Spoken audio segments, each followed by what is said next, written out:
আবার একটি নতুন ভিডিও নিয়ে আলোচনা করছি। ভিডিওর বিষয়বস্তু দেখে বুঝতে পারছো একটি নতুন মোদী সরকারের প্রকল্প নিয়ে আলোচনা চলছে।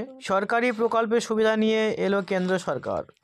প্রধানমন্ত্রী নরেন্দ্র মোদী দেশের সাধারণ মানুষদের, বিশেষত অর্থনৈতিক দিক থেকে পিছিয়ে পড়া মানুষদের আর্থিক সহায়তা প্রদান করতে বিভিন্ন ধরনের স্কিম চালু করেছেন।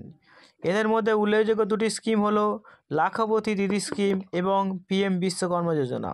বিশেষ এই প্রকল্প দুটির মাধ্যমে কিভাবে উপকৃত হওয়া সম্ভব জেনে নিন। লাখপতি দিদি স্কিম সমাজে নারীদের বঞ্চনার হাত থেকে মুক্তি পাওয়ার জন্য অর্থনৈতিকভাবে স্বাবলম্বী হওয়ার অত্যন্ত প্রয়োজন। আর সেই কথায় মাথায় রেখে পিছিয়ে পড়া নারীদের অর্থনৈতিক সমৃদ্ধ করতে প্রধানমন্ত্রী নরেন্দ্র মোদী ঘোষণা করলেন লাখপতি দিদি প্রকল্প। এই প্রকল্পের মাধ্যমে সারা দেশে প্রায় 2 কোটি নারীকে নানা ধরনের প্রশিক্ষণ প্রদান করা হবে। এই প্রশিক্ষণের মাধ্যমে তারা পরবর্তীকালে অর্থনৈতিকভাবে স্বাবলম্বী হওয়ার পথ খুঁজে পাবেন। বর্তমানে উদীয়মান বিভিন্ন শিল্প চাহিদার সঙ্গে সামঞ্জস্য রেখেই সরকারি সহায়তায় লাখপতি দিদি প্রকল্পের মাধ্যমে মহিলারা প্রশিক্ষণপ্রাপ্ত হবেন। প্রধানমন্ত্রী নরেন্দ্র মোদী এই প্রকল্পটির কথা আগে ঘোষণা করলেও তা কেবলমাত্র কয়েকটি রাজ্যে চালু করা হয়েছিল। সভা নির্বাচনের আগেই সারা দেশের মহিলারা যাতে এই সুবিধা লাভ করতে পারে তার জন্য এই প্রকল্পকে জাতীয় স্তরে সম্প্রসারিত করা হচ্ছে। আশা করা যাচ্ছে এই প্রকল্পের মাধ্যমে বিভিন্ন ধরনের আধুনিক প্রযুক্তি সম্পর্কিত প্রশিক্ষণ লাভ করে মহিলারা আর্থিকভাবে উন্নতি লাভ করতে পারবেন।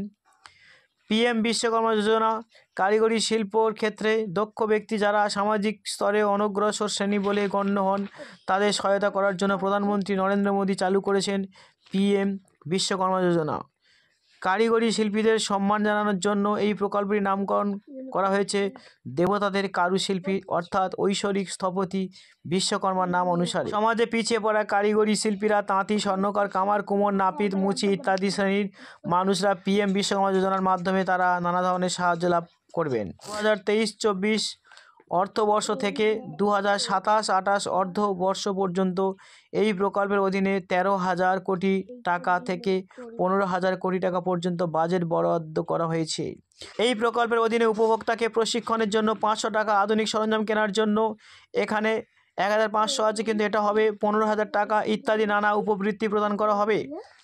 অনলাইনের মাধ্যমে এই প্রকল্পের সুবিধা নেওয়ার জন্য আবেদন করতে পারবেন সাধারণ মানুষরা। আশা করা যাচ্ছে সমাজে পিছিয়ে পড়া ওবিসি সম্প্রদায়ের মানুষরা এই প্রকল্পের মাধ্যমে উপকৃত হবেন।